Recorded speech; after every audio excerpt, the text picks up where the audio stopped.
Hello, folks. Welcome to this edition of Al's Joint. I'll be joined today by my co-host Dennis Painter, and we have a special guest, Ray Martinez, who has over 50 years as a union activist. So as we pay homage to James Taylor and shower the people, let's take the gloves off and let's get at it.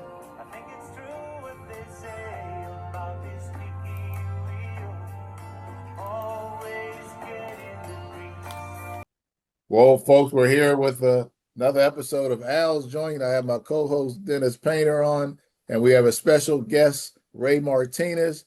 Ray, could you take a few seconds to kind of introduce yourself to everybody? Sure. My name is Ray Martinez. I'm a retired state worker. I worked for 30 years for the state of Pennsylvania, and then I worked for SEIU Local 668. I've been a member of our union for 50 years, and I'm still active. Even though I'm retired, I'm a committee man. I belong to a state retirees group that looks out for benefits and rights of senior workers, and I'm still involved with our local as a retiree. I just want folks to know there's over 150 years of union experience and activism on this podcast, and only 10 of them are from me. So, Yeah, right. Nice try. Hey, in your dreams. We want to jump right into this New York Times article just to give folks a little background. Last year, actually, last spring, the spring of 25, after Trump and his administration had what I think stole the election and started implementing Project 2025, they were in a situation where they thought they were invincible. And they had invited reporters to come to the White House and watch the king and his court take over this country. And so reporters were there and started making friends with the new administration staff, and the Epstein files hit. And folks started scrambling, losing their mind. They were fearful. They started circling the wagon. But these folks were already embedded in the White House and had already made connections. So over the course of the rest of 2025, they were putting together what really was what the rest of the country already knew, that Donald Trump was a pedophile. He was protecting other pedophiles. And now the country and the government had to figure out how to protect him and his cronies. So, Dennis, we're going to start with you. I know you voted. You voted for Trump, didn't you? Oh, hell no. You know better than that. Even if I was at the ballot box and I was blind, I could smell the stench of a Trump ballot, okay? I'd stay away from it. But look, a series of meetings occurred in the Situation Room that's normally preserved for secret operations to protect the American people. And the Situation Room was being used in this case to protect one person, and that was Donald Trump. And that's about the Epstein files. And we have gone from protecting American people and protecting our country and protecting our Constitution to protecting one person. And they were losing their mind. How are we going to keep, Donald Trump from being bashed by, the American society, which has happened anyway? And they came up with all these ideas. And one of them, of course, was, to tell the truth. Well, that one got shot down right away. The other one was to say nothing. That one got shot down over time. Another one was to Maxwell to pardon her or get a interview with her saying Trump was innocent. Well, that didn't fly either. So what's happened over time is they've tried to bury it. But the Situation Room, and the New York Times reported it, is they had all these meetings trying to cover up crime. That's what they were trying to cover up. The crime of a single individual and of their billionaire donors. And it's a shame. What we have now is a mob government. I agree. Yeah. From the beginning, their plan has been to detract from what's going on. I mean, look, Trump actually started a war so that, we wouldn't be talking about the Epstein files. And, but the numbers don't lie. The fact is, and they know that they've released, I don't know, let's estimate 50% of the documents, and his names are already in those documents like thousands of times. So if you release the next 50%, his name's in there at least 6,000 or 7,000 times.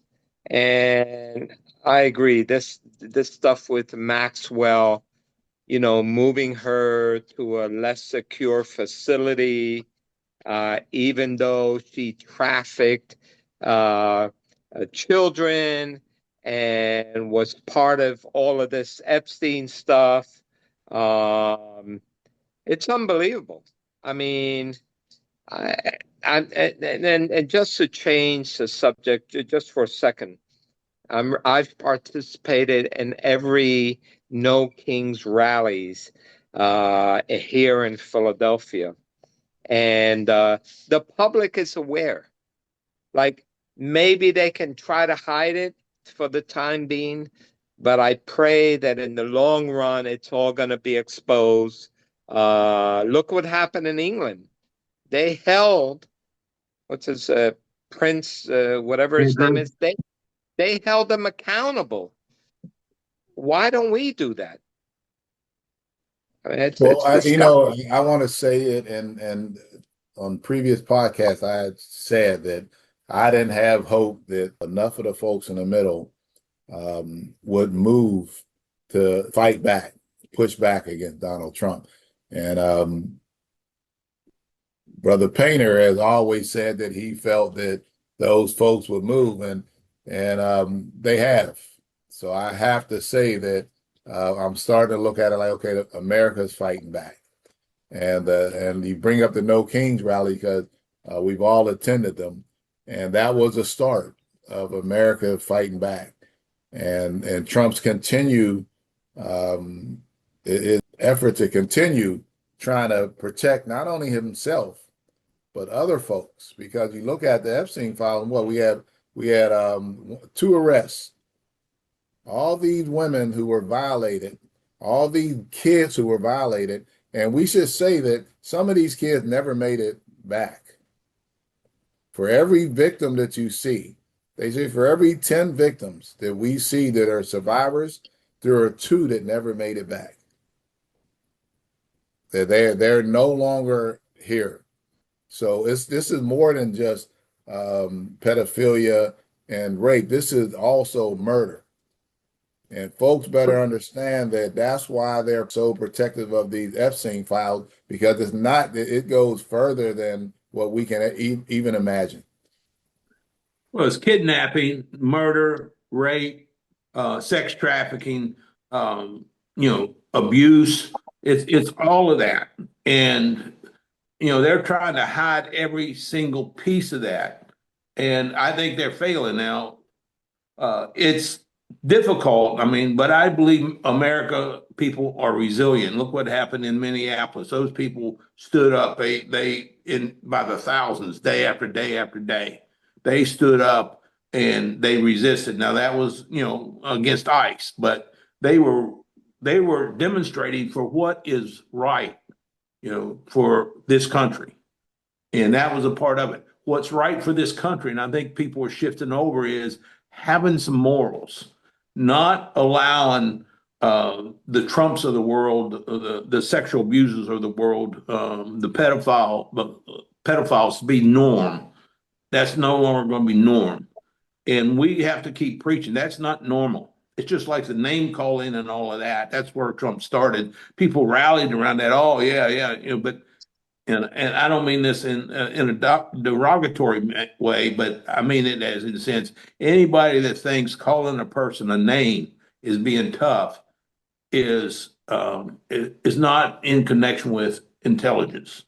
Okay, they're just not. And for people to scream and yell and carry on because Trump comes up with all kinds of names Kamala Harris and other people, Joe Biden included, Obama, that type of thing. Sleepy Joe. Yeah, And, yep. and then he sleeps during all of his meetings. Right. Well, I think that, and I saw this on a piece of social media.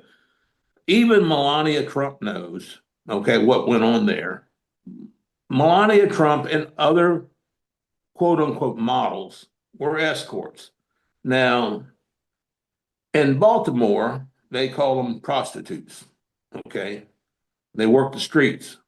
Well, the escorts were there to entertain, and I'm putting quotation marks on entertain billionaires in hopes of finding a billionaire that would take them home. Well, Trump took Melania Trump home. So I used to have some pity for her, but I have no pity for her now that the Epstein stuff has come out, that she was a part of it. She knows what's going on. She will not testify on behalf of these women. Part of the problem I have is, and Al pointed it out at the beginning of this, is only 2 people were arrested. The FBI, CIA, everyone knows the names of those people, and they're not arrested. Instead, what are they doing? They're delaying through these congressional hearings. And I'm saying this for that the delay is the Democrats are playing into that delay too. Instead of calling for the arrest, they're calling for hearings. I don't want to, anyone else would get arrested. Okay. You, I, Al, we would get arrested. Okay. And then we hopefully have a day in court, but not this case. Those women have testified. Sasha Rowley has testified. He's named names. Has anybody been arrested that he named names? No. So I think that's a tragedy in itself, and that's why I call our government a mob government now. Well, I mean, we have no morals until we get rid of this administration, because they have no problems lying. They have no problems accusing other people. They're the biggest hypocrites. And I mean, every day that goes by, I get a little older, but I wish these next two or 3 years will go by a lot faster, even if that means getting to 73 years old is going to happen sooner, because it's a mess and it's dangerous. Like, we're dangerous to the world. This administration is dangerous. And again, not to change the subject, but look at it. Look at public health. Look at the military with the flu outbreaks, the cutting of programs for needy people all over the world. Like, we don't care. We used to care. The stealing of elections, where only elections where Trump and his supporters win, they're the only true results. And the double standards with the immigrants. Like, why is Melania here? If rules apply to everyone and you lie to get here, why is she still here? So I'm hoping, and the other thing is ICE and the murders. Like, we have to hold these murderers accountable. I mean, plain view videos, their sound, their witnesses, and I'm really afraid that these murderers will get away with this stuff. It's like a nightmare. The one thing we have to push for these new candidates, and it's happening in New York, right? These new progressive candidates, is that, and I've said it on other shows, is that if you're not coming in and saying that those folks who violated the Constitution and broke the law are going to pay, then don't look for my support. I don't want no passive person coming in saying, okay, let's put us back on track and do things the right way going forward, because the only thing it's going to take is another Donald Trump to come along. It may not be the next 2 cycles. It might be the 3rd cycle. He'll do exactly what this fool did. So if we don't come in and make sure those folks pay the price for violating the Constitution, and everybody who was guilty raping little boys and girls is brought to justice, the only thing we did was kick that can down the road to the next person who wants to be the new Donald Trump. Hey, Al, I'm assuming we're all on the same page when it comes to the 1.776 billion fund to all of these MAGA criminals that attacked the Capitol. Yeah, we're on the same we're on the same page. How ridiculous is that? They should give us money. They should give everybody who had to pay taxes to clean the Capitol building after those folks attacked it and destroyed it. That we should be refunded our money. Yeah. Let alone giving it to those criminals. Yeah. Well, what I would like to know is how much restitution is being paid to the families who lost their loved ones because of that, whether it's directly or by suicide. And then, what services are being provided to help people that was a terrible attack on our country. They stood up, and then we arrest those people, and then Trump pardons them. That's got to be a terrible mental anguish for those people. And what the hell is going on? I was protecting the Capitol of the United States, and then the person sitting inside the Capitol, number one, didn't help us when it happened, and number two, when he got back in, he pardoned all the people that were found guilty or pled guilty. So there's terrible anguish all the way around.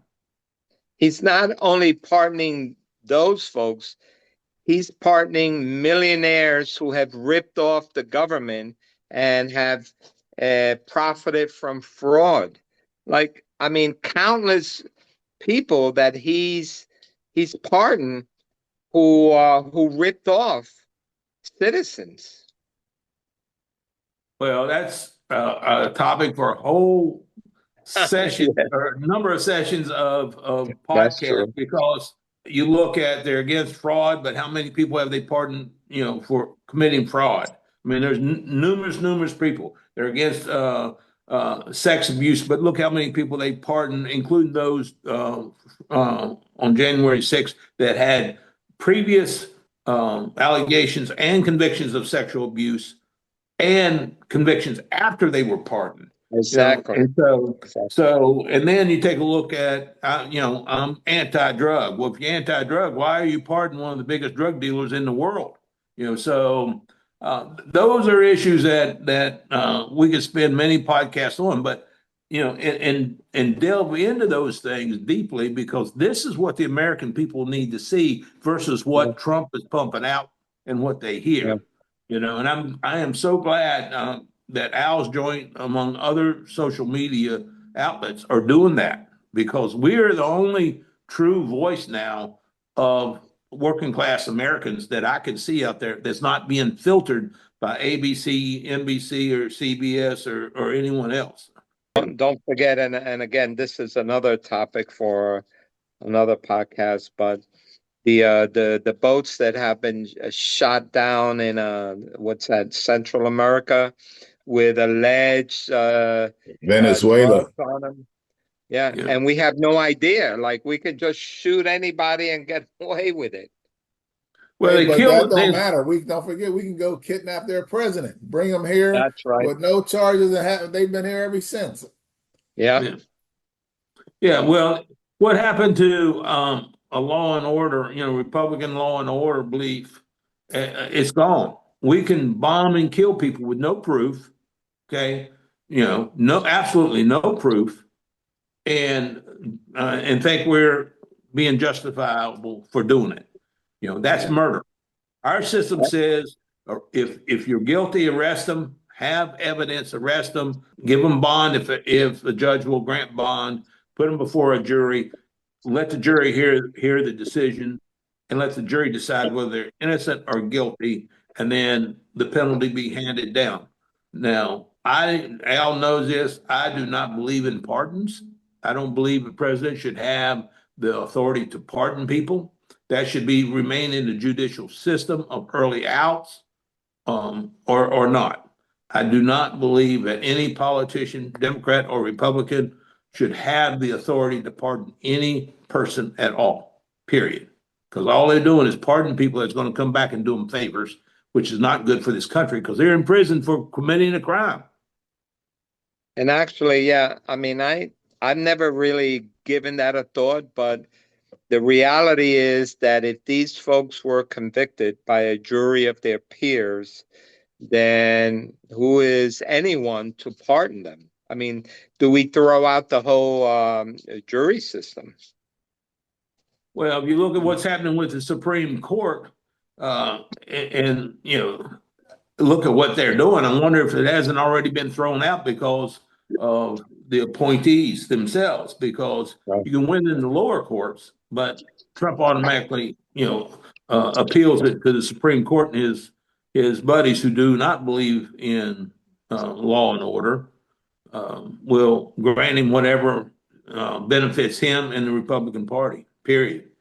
And it Well, doesn't benefit the I, American public. I believe that the Supreme Court is outdated and antiquated, and it needs to be. I don't think we need a Supreme Court. If they're going to act the way they're acting now, just another political branch for the far right-wing nuts, I don't think we need a Supreme Court anymore. And the third branch, we have the state Supreme Courts. Leave it there. But the one thing that bugs me, because they throw so much stuff at you. You can debate politically whether they should do a ballroom. They should, tear down the East Wing, build a ballroom. You can debate whether the UFC fight was there. You can even debate the parting politically. What you can never debate that it's okay to violate little boys and little girls. That it's okay to rape women. That's not a political debate. That's a moral issue. And this country has shown that there's always be 25% of the folks here who are racist, who are okay with pedophilia, with rape, as long as they win something in November.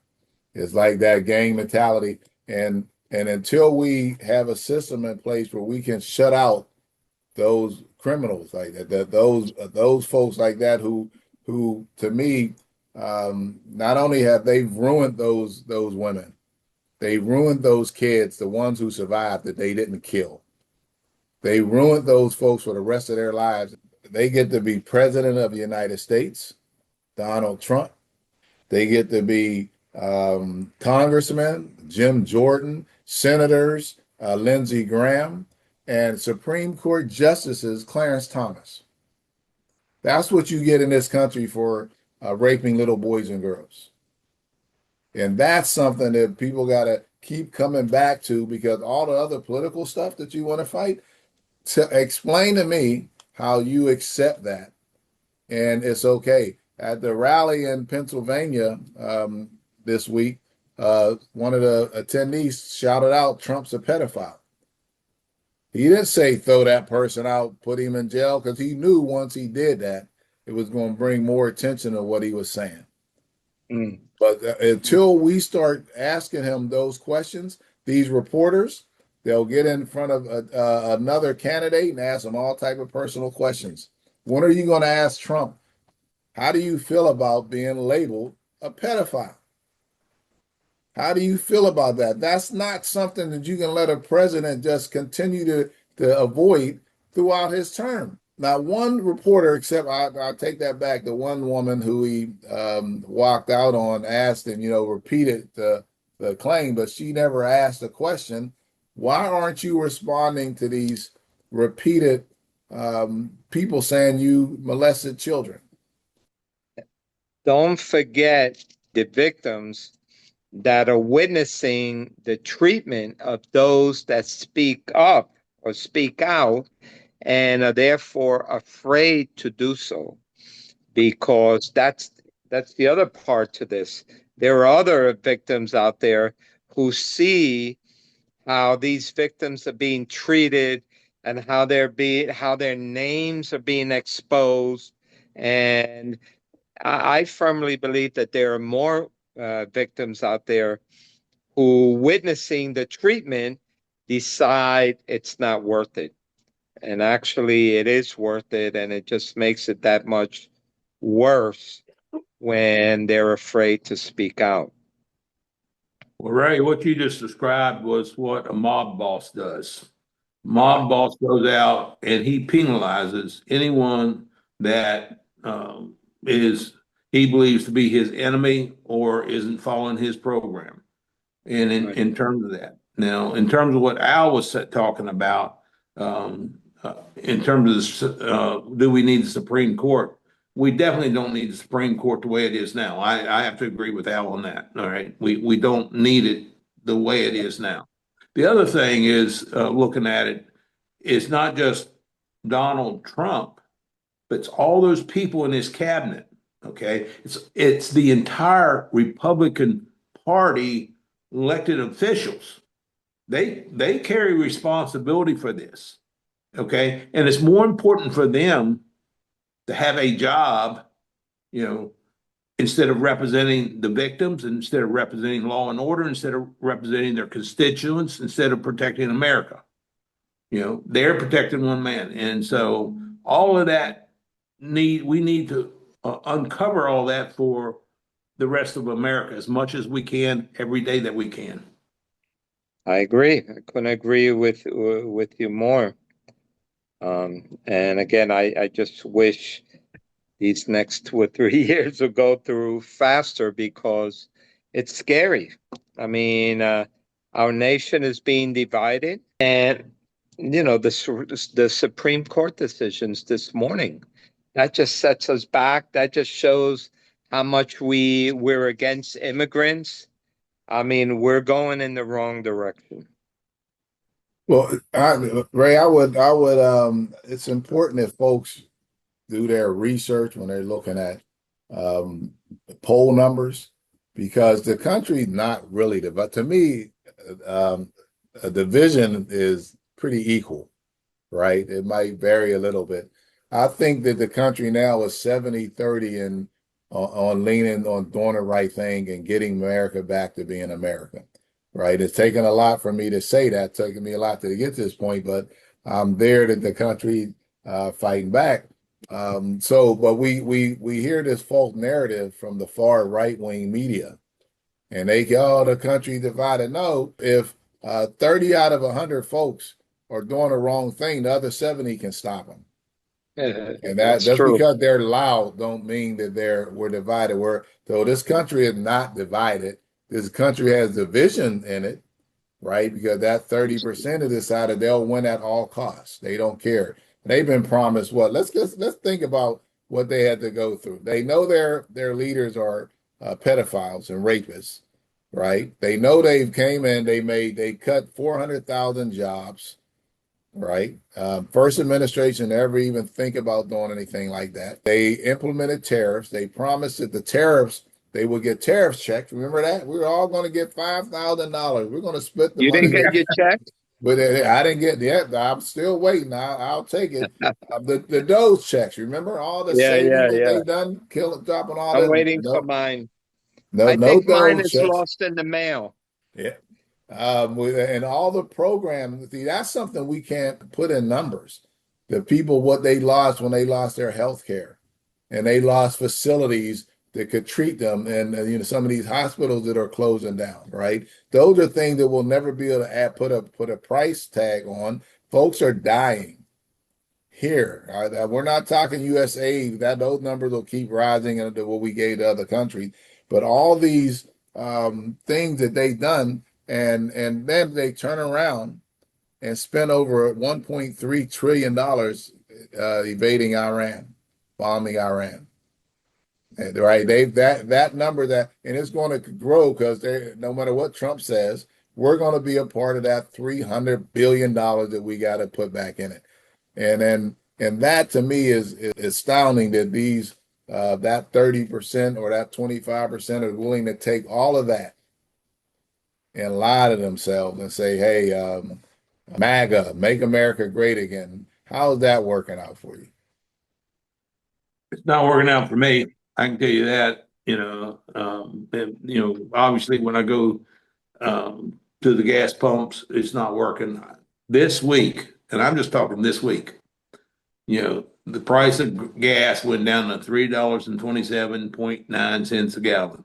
The following day, it was $3.99.9. Now, how is that working for me? Now, it's working for the gas companies and the oil companies. It's working for the billionaires. But how is that working for the American public and everything that goes with that? And then you take a look. I was at the post office a couple days ago, and they have a special sign up that says from now until January 2027, there's an 8% increase on all charges related to ground transportation packages. So we're paying in every single way. And that, I mean, the food we see every day, the gas we see every day. But when I walked into the post office, which I don't do every day, and saw that, I was like, here's just another sign for us to realize that Trump has done nothing but hurt the American public. Now, he laid his hand on the Bible and said he would, uphold the Constitution. He's lied at every step. He was lying when he laid his hand on that Bible. And slowly but surely, we got to keep moving people to understand that that's all he cares about. Now, you can tell when Trump's lying. This is an old phrase. You can tell when he's lying when his lips move. Okay, and that's simply put, his denials. He's denied doing any wrong at all in his life, in his entire life, even though being found guilty. And people need to understand that, and they listen to that no one with that much smoke around them can't have a fire someplace. Someone with that many allegations can't be innocent of every single thing. He's admitted that he likes to check out young women when they're getting dressed. No, I mean, there's videos and sound of that. I just want to say, along with everything else, they're talking about, I mean, along with the gas. And Brother Painter, I know that you mentioned gas costs. For the life of me, I will never understand how today there's a certain price for gas. So tomorrow a war starts somewhere, and the next day the gas goes up like $1. And meanwhile, that gas was bought at a certain price. So how does that happen? I mean, we talked about that. Yeah. And then the other thing but think about this, Ray. The reverse of that. When the war is over, a week later, the gas stays like that for the next year. Amazing. Forever. Yeah.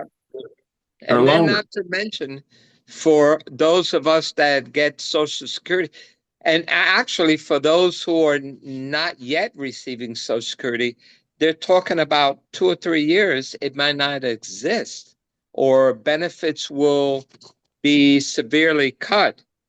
Meanwhile, billionaires have no problems. Millionaires have no problems. I don't see their benefits being cut anywhere along the line. Well, you know what they could do? I figured out I have a plan. I'll send it to Washington. If they sell enough Trump phones and Trump Bibles and Trump sneakers, that can help fund Social Security for the next 20, 25 years, right? Let's sell those Bibles made in China. Well, who's received their gold phone along with the service? Okay, the only thing I know is they received a bill for additional funds necessary to get that phone. So, well, I know they wanted to get it close to cricket. They were going to call it Slicket. So they can. I don't know. I mean, if we laugh at these things, that any other administration would have took a black eye for one of them. I could literally go through 100 things that Trump did that would have been considered a career ending for everybody else, and rightfully so. But that 25% of the folks will stick with him. It doesn't matter. And while we're talking about Social Security, American people need to do their own research. Social Security is not going broke. Social Security is not a line item, and it should be. How could they tell if Social Security is going broke if all the money that they collect goes into the general budget and it's used, what would happen if that $1.3 trillion we spent in Iran was stayed in the budget to fund Social Security? We get suckered into thinking that that's right. So they want to privatize it. They got to scare us first. And once they scare us, we'll start thinking, oh, well, maybe we should privatize. Social Security cannot be broke. You have over 100 million people contributing to Social Security every year. And when folks age out, the next crew comes in. It's not going broke. It can't go broke. It doesn't work that way. If we start telling folks, create a separate account, tell them, when I say folks, our government, create a separate account for Social Security, so we can see what comes in and what goes out and what needs to be adjusted. You can't just have it going into the general budget, Republican and Democrat, not just Republican. It was Republican and Democratic presidents or administrations have kept Social Security going the same way. So we will never know what goes in and what goes out. I didn't realize that, Al, actually. I didn't realize it all went into a general fund. Yeah. I thought it was all and most separate. Americans don't know that. So when they hear it, they think, oh, that might make sense. Well, all these folks get Social Security. No, it's always been that way. And until they make it a line item, and then they could say, if you line item everything like you do with defense, now the American people can make a decision. We want less spent on defense and some of that money to go into Social Security, to stay in Social Security. Or into feeding people. Yeah, or any other thing they want. But unless we have, if we were able to spend $1.3 trillion on a war nobody wanted, where did that money come from? Every time I see a commercial where they have St. Jude's Hospital, and your eyes water, right? They're fighting cancer for kids. They shouldn't have to be on TV asking for donations. We just spent $1.3 trillion fighting a war we shouldn't have fought. Why couldn't 300 million of that went to help fight child cancer and children? In this country, we want to act like we're this righteous country, but you'll see the churches siding with folks who want to go to war and spend money in war, or who want to protect pedophiles. You can't be a Christian nation. You can't have it both ways. Related to what Al was talking about, Social Security, is going broke, and something needs to be done. If this country is so far in debt, and that's real, okay? That's real, and that's right now. And Trump has created the third largest deficit ever in the history of this country, all right? And that was behind Abraham Lincoln and George W. Bush. And that deficit was created because of wars. Trump did it by giving billionaires money, okay, and by wasting money, and by, in this case, going to war, having an illegal war, okay? That's, so in my opinion, if Social Security is going broke and we need to change it, well, he's breaking this country. We need to change that, okay? We need to get him out of there. The other part about Social Security is there's a quick fix if they claim it's going broke. It's just up the salary range where they deduct Social Security. Okay, make it all the way up to a billionaire. Keep deducting Social Security, from billionaires. All right, and they got plenty of tax breaks. Now their thing is, well, we can't live off that money. We didn't contributed money. Well, so what?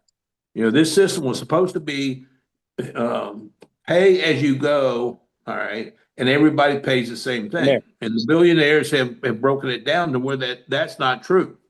And in the cases on Social Security, that's just simply not happening. We could probably sit here and talk for hours, but we've come to the end of another show. I want to thank Brother Martinez for taking part in this. We're definitely going to have you back on as a guest. My pleasure, Al. My pleasure. Of course, my co-host, Dennis Painter, healthy as ever. Take care, my brothers. So, folks, we've come to the end of another show. I want to thank folks for watching. Please don't forget to hit the like, share, and subscribe button below. We want to stay in this fight. And please leave your comments because we're interested in what you're thinking. Unless you're a far right-wing MAGA nut, and we don't give a damn what you're thinking. So until next week, peace.